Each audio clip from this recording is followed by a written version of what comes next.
দুই বোন একই পুরুষকে ভালোবাসত এবং তার জন্য নিজেদের মধ্যে মারামারিও করত, কিন্তু যখন লোকটি বিয়ের প্রস্তাব ও উপহার নিয়ে এলো, দুই বোনই একসাথে প্রত্যাখ্যান করল। তাদের মা ভীষণ বিভ্রান্ত হলেন, কারণ তারা দুজনেই এর আগে একবার মারা গিয়েছিল।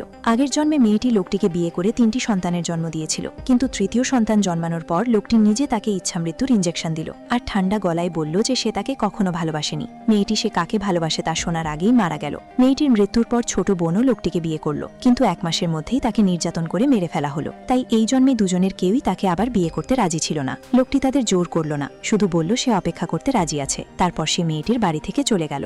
বোনেরা আরও বিভ্রান্ত হয়ে পড়ল। লোকটি তাদের ভালোবাসত না, এটা স্পষ্ট। তাহলে কেন সে তাদের পরিবারের একটি মেয়েকে বিয়ে করতে এত দৃঢ় প্রতিজ্ঞ ছিল? ছোট বোনের হঠাৎ মনে পড়ল আগের জন্মে বিয়ের রাতে লোকটি পড়ার ঘরে একটি ছবি ধরে কেঁদেছিল। সে গোপনে পড়ার ঘরে ঢুকে সেই ছবিটি খুঁজে পেল। ছবির মেয়েটি তার মতোই দেখতে ছিল, কিন্তু সে এক নজরেই বুঝল ওটা সে নিজে নয়। ঠিক সেই মুহূর্তে লোকটি হঠাৎ ফিরে এসে আবার বিয়ের প্রস্তাব